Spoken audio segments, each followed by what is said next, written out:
Well, this should just be a short part 3 before we have a proper part 4, or another short part 4. And we're going to separate the clutch basket from the primary drive gear. There are 4 M6 bolts, cap heads and 2 dowels. Now the manual says to mark the basket and to mark the gear so they go back in the same orientation. That's good practice on any assembly that's been together and working well. But I'm going to be replacing the basket so it's irrelevant, and in all reality it probably doesn't matter. These components were not, I believe, balanced as an assembly at the factory. There's no evidence of drilling or shaving of the parts to balance them. So ideally I would have loosened these screws when this was still on the bike, but they're not that tight, just being M6 fasteners, and I should, I think, be able to grip. And yeah, there we go. So we'll break these loose in a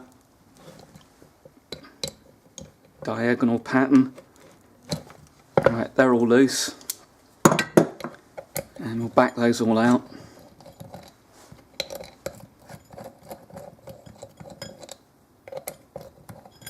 I am, by the way, actually using another clutch side housing and not the one I took off the bike.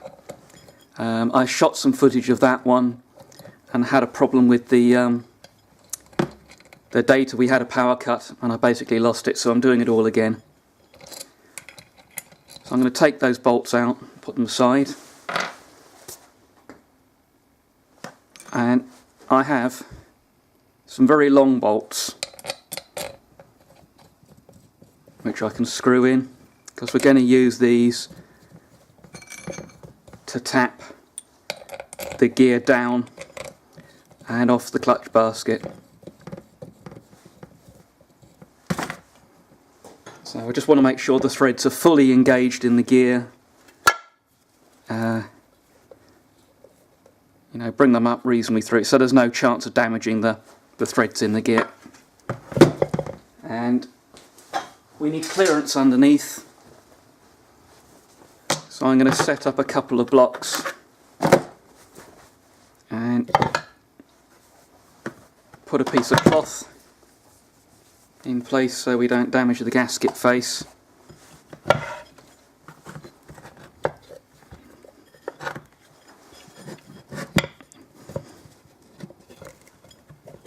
So there we go, the casing's supported. It's all free to turn. Now the support is here and here, so I'm going to start with that screw and that screw, and actually that's broken loose very easily. Sometimes they can be quite tight, in which case you should work again on a diagonal pattern, working your way around, and you may have to, if you've got it supported like I have, spin each time to be over the support. But that's come straight off. This assembly may have been apart before, or it may in fact have come together better because it's never been apart. On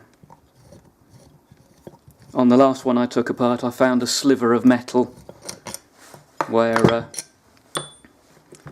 I think the assembly had been put together and slightly off axis and just shaved a little metal. So there we go. One side casing.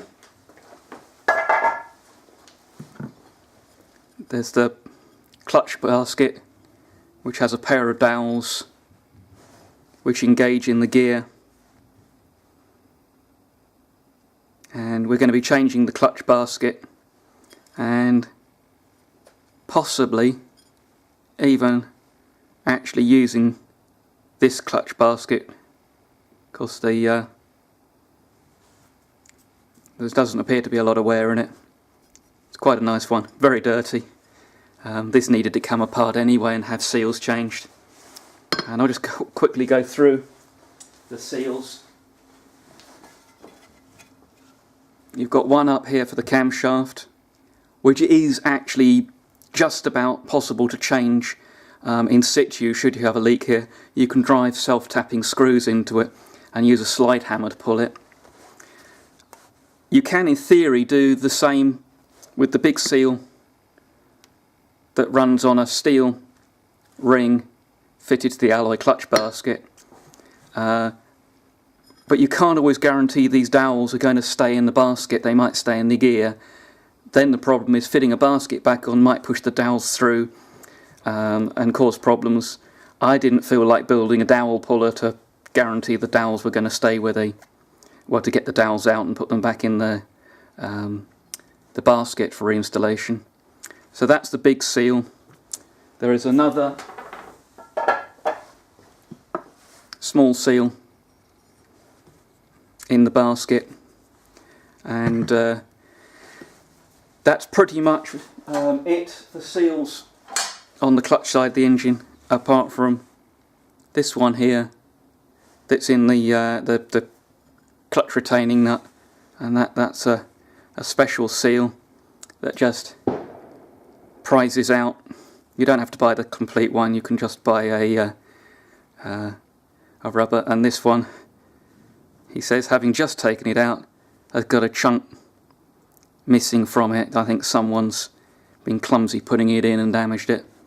But I've got a few of these seals in stock in a big batch of spares I acquired, but the rest I'll be ordering from online from Simply Bearings, who I've found provide an excellent service and have recently reduced their shipping costs on an order, and for the standard service are now free. That should be all for now.